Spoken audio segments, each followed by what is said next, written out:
Alors le marketing automation, c'est quelque part l'outil technologique sous-jacent à une démarche inbound marketing, voire growth hacking. Alors pourquoi c'est absolument incontournable?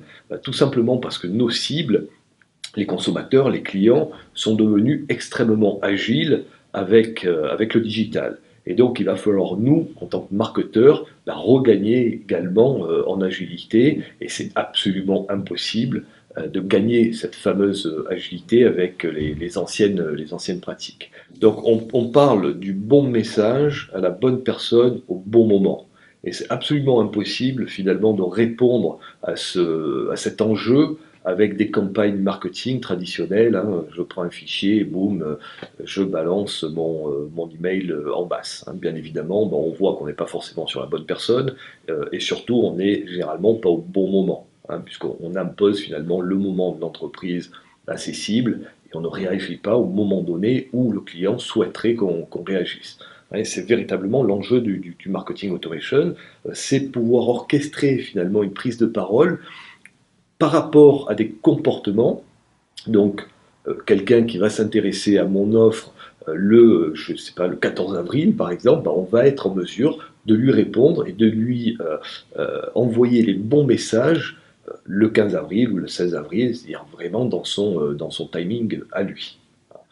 Donc c'est véritablement l'enjeu finalement du marketing automation, c'est justement retrouver cette forme d'agilité en automatisant le plus possible des actions que l'on menait de manière beaucoup plus manuelle autrefois.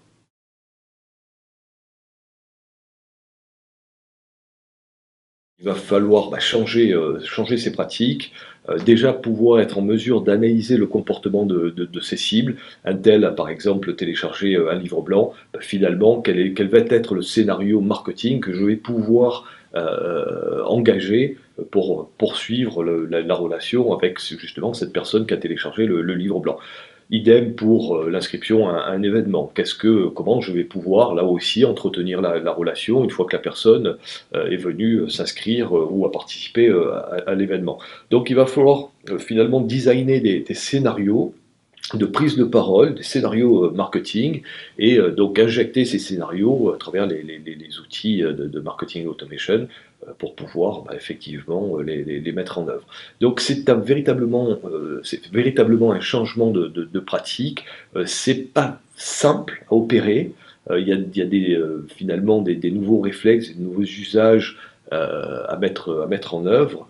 Donc ce que je préconise de faire, c'est véritablement d'y aller par petites touches, créer un pilote, se dire bah tiens, on va utiliser du marketing automation par exemple à l'occasion d'un événement. Je vais créer les scénarios d'invitation, je vais créer les scénarios de relance, probablement aussi tout ce qui est email enfin, côté pratique, quand est-ce qu'il faut venir, où est-ce que ça va se dérouler, à quelle heure, etc. Et puis bien évidemment ensuite tous les scénarios nécessaires pour pouvoir suivre son lead une fois qu'il est venu assister à notre événement. Voilà, ça c'est des choses qui peuvent permettre de démarrer, je dirais, relativement efficacement et sans trop de difficultés. Puis après, on peut construire des scénarios beaucoup plus compliqués, par exemple pour des besoins de lead nurturing.